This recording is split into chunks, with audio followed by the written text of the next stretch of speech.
ओम शांति 23 जुलाई 2024। आज की मुरली। मीठे बच्चे, तुम्हें टाइम पर अपने घर वापस जाना है, इसलिए याद की रफ्तार को बढ़ाओ। इस दुख धाम को भूल शांति धाम और सुख धाम को याद करो।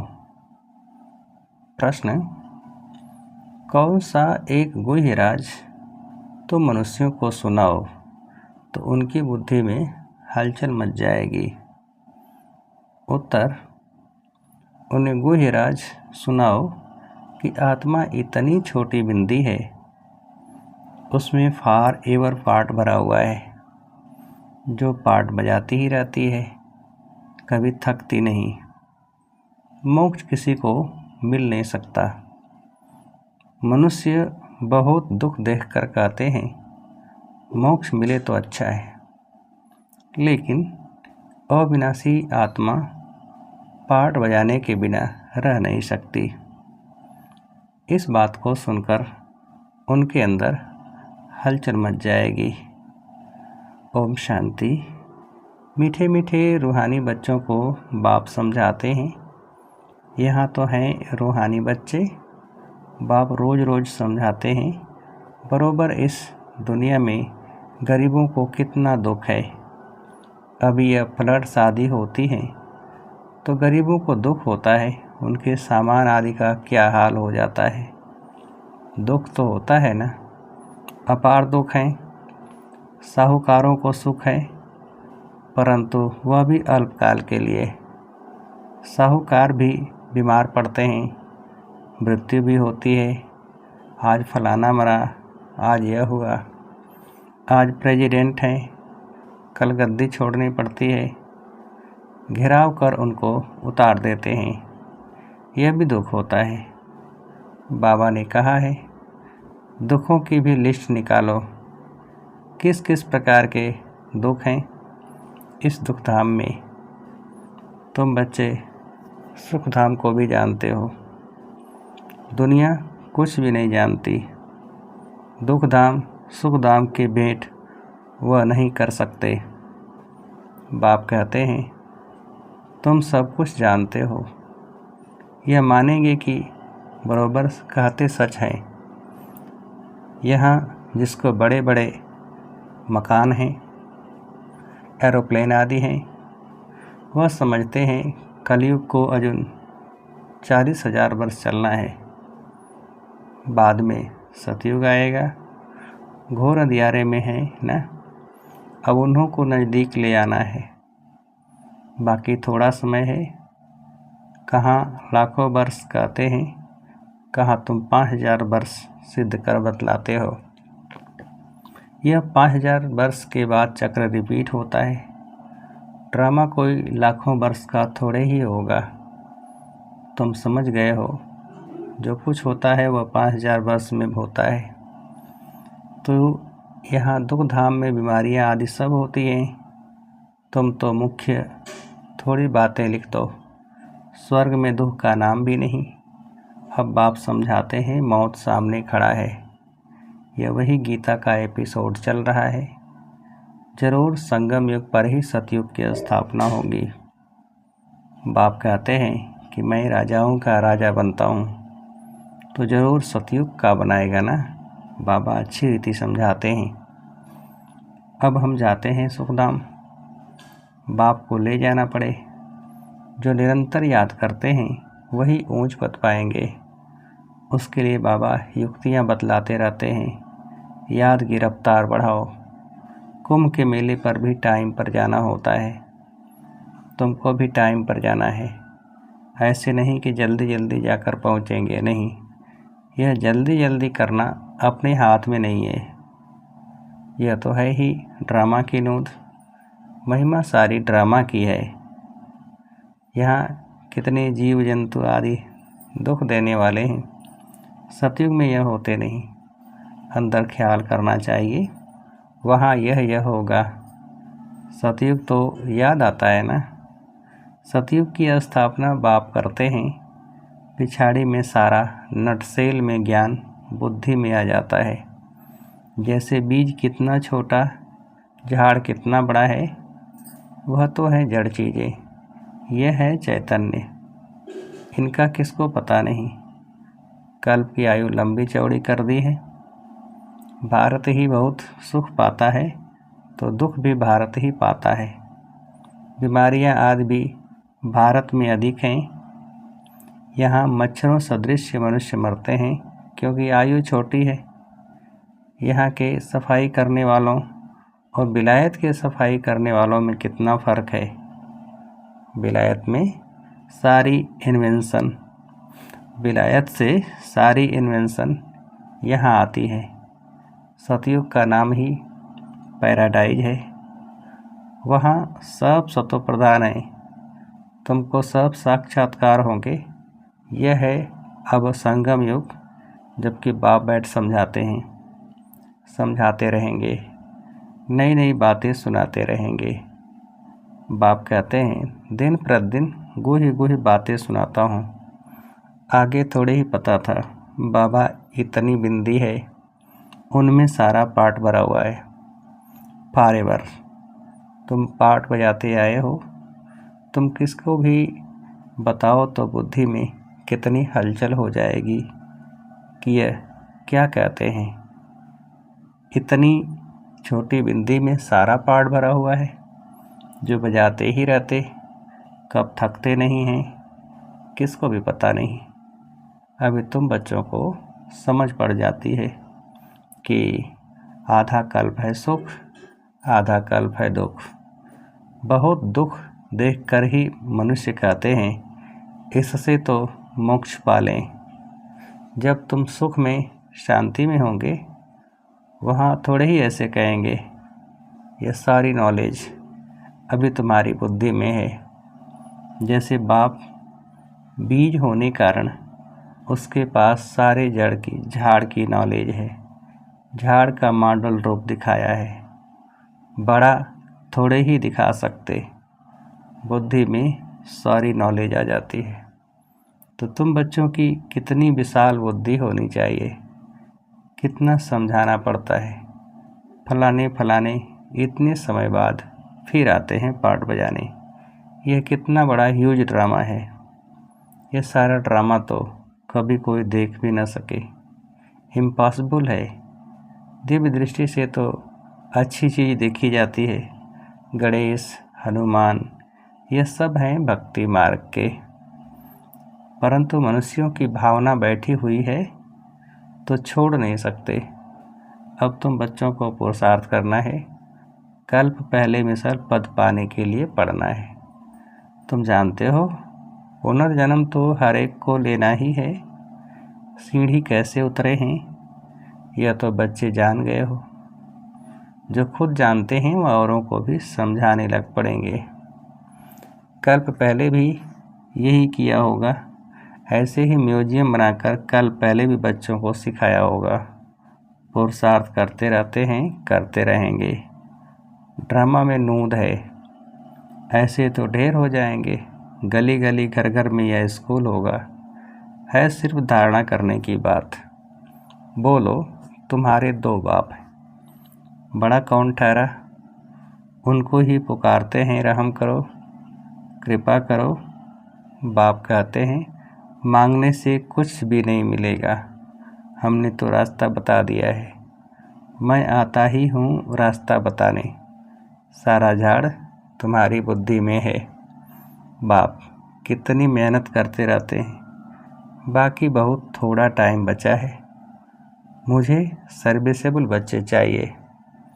घर घर में गीता पाठशाला चाहिए। और चित्र आदि न रखो, सिर्फ बाहर में लिख दो।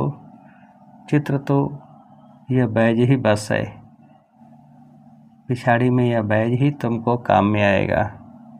इशारे की बात है। मालूम पड़ जाता है बेहद का बाप जरूर स्वर्ग ही रचेंगे। तो बाप को याद करेंगे तब तो स्वर्ग में जाएंगे ना। यह तो समझते हो हम पतित हैं, याद से ही पावन बनेंगे और कोई उपाय नहीं। स्वर्ग है पावन दुनिया। स्वर्ग का मालिक बनना है तो पावन जरूर बनना है। स्वर्ग में जाने वाले फिर नरक में गोते कैसे खाएंगे। इसलिए कहा जाता है मन मना भव। बेहद के बाप को याद करो तो अंत मति सो गति हो जाएगी। स्वर्ग में जाने वाले विकार में थोड़े ही जाएंगे। भक्त लोग इतना विकार में नहीं जाते। सन्यासी भी ऐसे नहीं कहेंगे पवित्र बनो, क्योंकि खुद ही शादियां कराते हैं। वे गृहस्थियों को कहेंगे मास मास में विकार में जाओ। ब्रह्मचारियों को ऐसे नहीं कहेंगे कि तुम्हें शादी नहीं करना है। तुम्हारे पास गंधर्वी विवाह करते हैं, फिर भी दूसरे दिन खेल क्लास कर देते। माया बहुत कशिश करती है। तो भी पवित्र बनने का पुरुषार्थ इस समय ही होता है। फिर है प्रारब्ध। वहाँ तो रावण राजे ही नहीं, क्रिमिनल ख्यालात ही नहीं होती। क्रिमिनल रावण बनाता है, शिव शिव बाबा बनाते हैं। यह भी याद करना है। घर घर में क्लास होगा तो सब समझाने वाले बन पड़ेंगे। घर घर में गीता पाठशाला बनाए, घर वालों को सुधारना है। ऐसे वृद्धि होती जाएगी। साधारण और गरीब वह जैसे हम जिन्स ठहरे। बड़े बड़े आदमियों को छोटे छोटे आदमियों के सत्संग में आने में भी लज्जा आएगी, क्योंकि सुना है ना जादू है भाई बहन बनाती हैं। अरे यह तो अच्छा है ना। गृहस्थी में कितने झंझट होते हैं, फिर कितना दुखी होते हैं। यह है ही दुख की दुनिया। अपार दुख हैं, फिर वहाँ सुख भी अपार होगा। तुम कोशिश करो लिस्ट बनाने की। 25-30 मुख्य मुख्य दुख की बातें निकालो। बेहद के बाप से वर्षा पाने के लिए कितना पुरुषार्थ करना चाहिए। बाप इस रथ द्वारा हमको समझाते हैं। यह दादा भी स्टूडेंट है, देहधारी सब स्टूडेंट है। टीचर पढ़ाने वाला है विदेही, तुमको भी विदेही बनाते हैं। इसलिए बाप कहते हैं शरीर का बांध छोड़ते जाओ। यह मकान आदि कुछ भी नहीं रहेगा, वहाँ सब कुछ नया मिलना है। पिछाड़ी में तुमको बहुत साक्षात्कार होंगे, यह तो जानते हो। उस तरफ विनाश बहुत हो जाएगा एटॉमिक बम से। यहाँ के लिए है रक्त की नदियाँ, इसमें टाइम लगता है। यहाँ का मौत बड़ा ख़राब है। यह अविनाशी खंड है। नक्शे में देखेंगे हिंदुस्तान तो एक जैसे कोना है। ड्रामा अनुसार यहाँ उनका असर आता ही नहीं है। यहाँ रक्त की नदियाँ बहती हैं। अभी तैयारियाँ कर रहे हैं। हो सकता है पिछाड़ी में इनको बम्स भी लोन देंगे। बाकी वह बम्स जो फेंकने से ही दुनिया ख़त्म हो जाए, वह थोड़े ही लोन पर देंगे, हल्की क्वालिटी के देंगे। काम की चीज़ें थोड़े ही किसको दी जाती हैं। विनाश तो कल पहले मिसल हो ही जाना है, नई बात नहीं। अनेक धर्म विनाश, एक धर्म की स्थापना। भारत खंड कभी विनाश को नहीं पाता है। कुछ तो बचने ही हैं। सब मर जाएं, फिर तो प्रलय हो जाए। दिन प्रतिदिन तुम्हारी बुद्धि विशाल होती जाएगी। तुमको बहुत रिगार्ड रहेगा। अभी इतना रिगार्ड थोड़े ही है, तब तो कम पास होते हैं, बुद्धि में आता नहीं है। कितनी सजाएं खानी पड़ेंगी, फिर आएंगे भी देरी से। गिरते हैं तो फिर की कमाई चट हो जाती है। काले के काले बन जाएंगे, फिर वह खड़े हो न सके। कितने जाते हैं, कितने जाने वाले भी हैं। खुद भी समझ सकते हैं इस हालत में शरीर छूट जाए तो हमारी क्या गति होगी। समझ की बात है ना। बाप कहते हैं तुम बच्चे हो शांति स्थापन करने वाले। तुम्हारे में ही अशांति होगी तो पद भ्रष्ट हो जाएगा। किसको भी दुख देने की दरकार नहीं। बाप कितना प्यार से सबको बच्चे बच्चे कहकर बात करते हैं। बेहद का बाप है ना। सारी दुनिया की इसमें नॉलेज है, तब तो समझाते हैं। इस दुनिया में कितने प्रकार के दुख हैं। ढेर दुख की बातें तुम लिख सकते हो। जब तुम यह सिद्ध कर बताएंगे तो समझेंगे कि यह बात तो बिल्कुल ठीक है।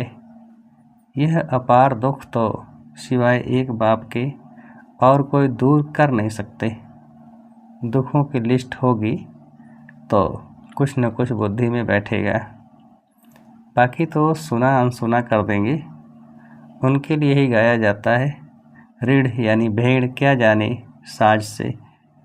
बाप समझाते हैं, तुम बच्चों को ऐसा गुलगुल बनना है, कोई अशांति गंदगी नहीं होनी चाहिए।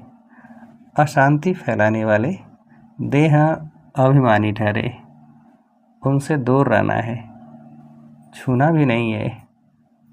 अच्छा, मीठे मीठे सिकेल्दे बच्चों प्रति माता पिता बाप दादा का याद प्यार और गुड मॉर्निंग। रूहानी बाप की रूहानी बच्चों को नमस्ते। हम रूहानी बच्चों की रूहानी बाप को नमस्ते। धारणा के लिए मुख्य सार। पहली पॉइंट, जैसे पढ़ाने वाला टीचर विदेही है, उसे देह का भान नहीं, ऐसे विदेही बनना है। शरीर का भान छोड़ते जाना है। क्रिमिनल आई को बदल सिविल आई बनानी है। दूसरी पॉइंट, अपनी बुद्धि को विशाल बनाना है। सजाओं से छूटने के लिए बाप का व पढ़ाई का रिकॉर्ड रखना है। कभी भी दुख नहीं देना है, अशांति नहीं फैलानी है। वरदान। ब्राह्मण जीवन की नेचुरल नेचर द्वारा पत्थर को भी पानी बनाने वाले मास्टर प्रेम के सागर भव। ब्राह्मण जीवन की नेचुरल नेचर द्वारा पत्थर को भी पानी बनाने वाले मास्टर प्रेम के सागर भव। विस्तार। जैसे दुनिया वाले कहते हैं कि प्यार पत्थर को भी पानी कर देता है, ऐसे आप ब्राह्मणों की नेचुरल नेचर मास्टर प्रेम का सागर है। आपके पास आत्मिक प्यार, परमात्मा प्यार की ऐसी शक्ति है जिससे भिन्न भिन्न नेचर को परिवर्तन कर सकते हो। जैसे प्यार के सागर ने अपने प्यार स्वरूप की अनादि नेचर से आप बच्चों को अपना बना लिया, ऐसे आप भी मास्टर प्यार के सागर बन विश्व की आत्माओं को सच्चा निस्वार्थ आत्मिक प्यार दो, तो उनकी नेचर परिवर्तन हो जाएगी। स्लोगन। अपनी विशेषताओं को स्मृति में रख, उन्हें सेवा में लगाओ तो उड़ती कला में उड़ते रहेंगे। अपनी विशेषताओं को स्मृति में रख, उन्हें सेवा में लगाओ तो उड़ती कला में उड़ते रहेंगे। अच्छा, ओम शांति।